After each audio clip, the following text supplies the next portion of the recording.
ಡೋಕ್ಲಾ. ಬೇಕಾಗುವ ಸಾಮಾನುಗಳು: ಕಡಲೆ ಹಿಟ್ಟು, ಹುಳಿ ಮೊಸರು, ಶುಂಠಿ ತುಂಡು, ಹಸಿಮೆಣಸಿನಕಾಯಿ, ಸಾಸುವೆ, ಉಪ್ಪು, ಎಣ್ಣೆ, ಅಡಿಗೆ ಸೋಡಾ, ಸಕ್ಕರೆ, ಇಂಗು. ವಿಧಾನ: ಕಡಲೆ ಹಿಟ್ಟನ್ನು ಹುಳಿ ಮೊಸರು, ಉಪ್ಪು ಸೇರಿಸಿ ಚೆನ್ನಾಗಿ ಕಲಿಸಿ 6 ರಿಂದ 8 ಗಂಟೆಯವರೆಗೂ ಹಾಗೆಯೇ ಮುಚ್ಚಿಡಿ. ಬೇಕಾದರೆ ರಾತ್ರಿ ಇಡೀ ಇಡಬಹುದು.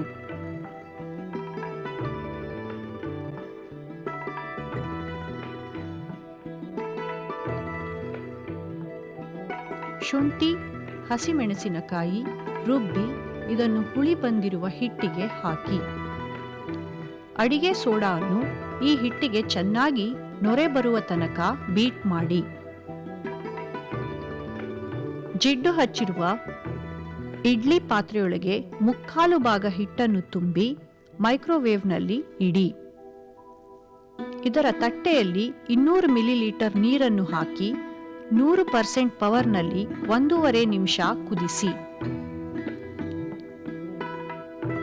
ಈ ಪಾತ್ರೆಯನ್ನು ಮುಚ್ಚಳ ಮುಚ್ಚಿ 100% ಪವರ್ನಲ್ಲಿ 2 ನಿಮಿಷಗಳು ಮೈಕ್ರೋವೇವ್ ಮಾಡಿ.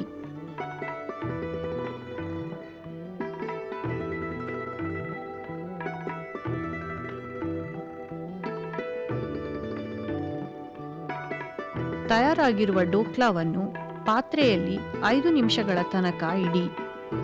ನಂತರ ತಟ್ಟೆಯ ಮೇಲೆ ಪಾತ್ರೆಯನ್ನು ತಿರುಗಿಸಿ ಹಾಕಿ. ಚಿಕ್ಕ ಪಾತ್ರೆಯಲ್ಲಿ ಎಣ್ಣೆ ಹಾಕಿ 100% ಪವರ್ನಲ್ಲಿ 1 ನಿಮಿಷ ಇಟ್ಟು ನಂತರ ಇಂಗು, ಸಾಸುವೆ ಹಾಕಿ 100% ಪವರ್ನಲ್ಲಿ 30 ಸೆಕೆಂಡ್ ಮೈಕ್ರೋವೇವ್ ಮಾಡಿ. 50 ಮಿಲಿಲೀಟರ್ ನೀರು, ಸಕ್ಕರೆ, ಒಗ್ಗರಣೆಗೆ ಸೇರಿಸಿ 1 ನಿಮಿಷ ತನಕ 100% ಪವರ್ನಲ್ಲಿ ಮೈಕ್ರೋವೇವ್ ಮಾಡಿ. ಇದನ್ನು ಡೋಕ್ಲಾ ಮೇಲೆ ಸುರಿಯಿರಿ.